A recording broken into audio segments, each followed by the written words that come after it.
It is a journey by theft and strength, guile and speed, out around first to the far island of second, where foes lurk in the rees and the green sea suddenly grows deeper.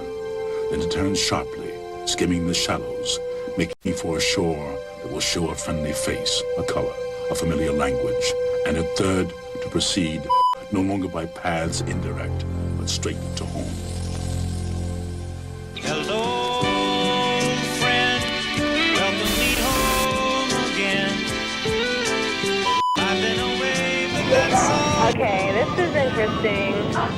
There go the lights. Oh. Boom. Good morning. Today we're going to take a closer look at one of the most significant seismic events in California history. The 1989 Loma Prieta earthquake. It was a major earthquake, not just because of the destruction it caused, but because of its dramatic timing during a major sporting event, the World Series. Let's dive in. And the plate punch has been provided by people like Dave Parker and Terry Steinbach. And the A's have won the first two games of the World Series and are halfway to their first world title since 1974. The Giant dugout full of long faces all weekend. I'll tell you what. To host the A's in Game 3.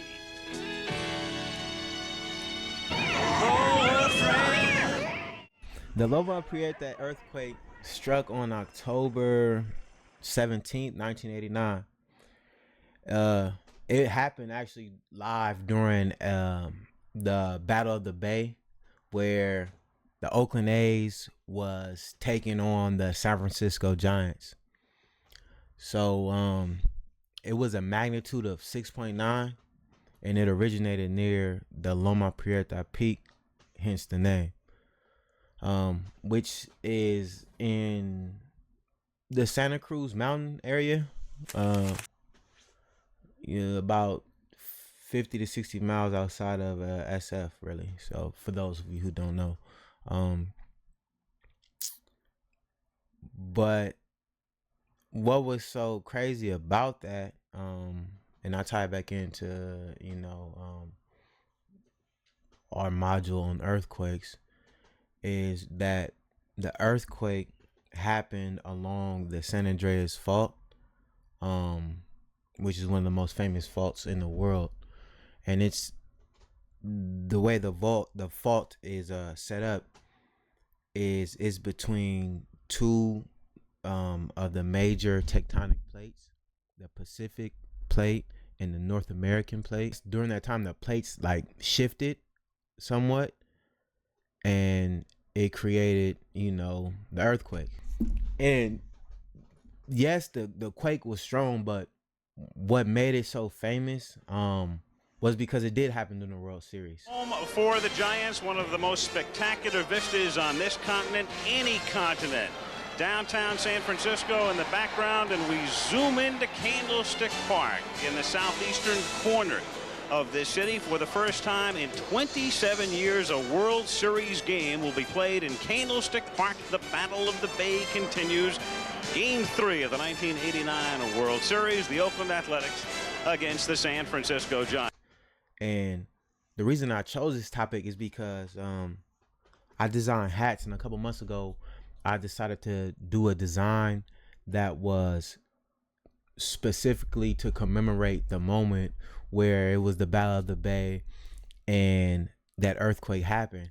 And I edited some videos and dropped them in so you guys can see just how caught off guard everyone was, how scary it was. Even my mom, she said, she was skipping school when it happened. She was actually getting her nails done. So I think I'm gonna add some audio on that. No, is that it said,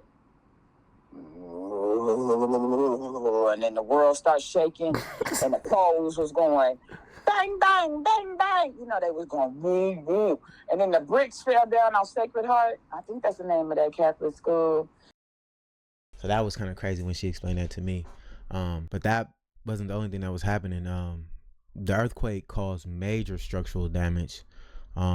And one of the most devastating moments is when a section of the Bay Bridge actually collapsed on the other, the double-decker bridge collapsed and then landed on the other part. And the funny thing about it is it luckily it didn't happen like during rush hour.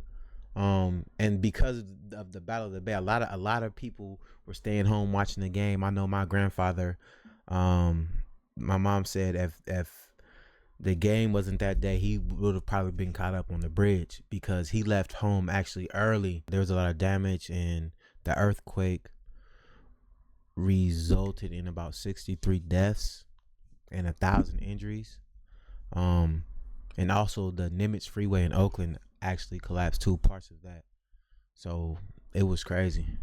To finish it up here, the Loma Prieta earthquake remains a crucial event in understanding seismic activity in California and the power of the San Andreas fault.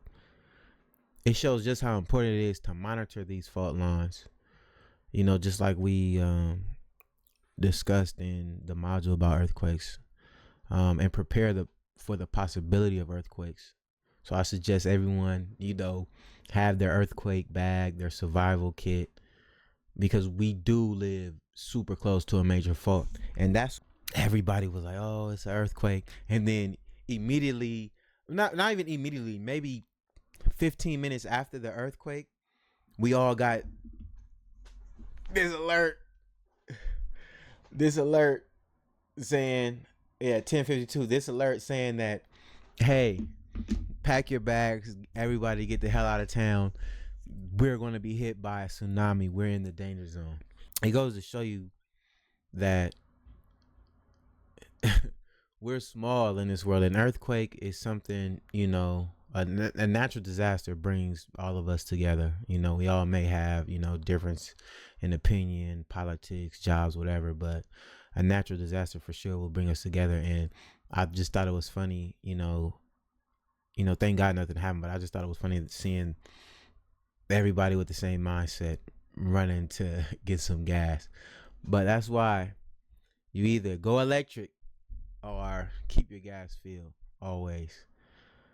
Thank you guys for checking out my creative project. Just wanted to give a little background on the Loma Prieta earthquake and, give some information, some backup information about it happening along the Loma Prieta segment on the San Andreas fault. And the epicenter was in Santa Cruz, so I'm sure they got it pretty bad up there. And thanks. Peace.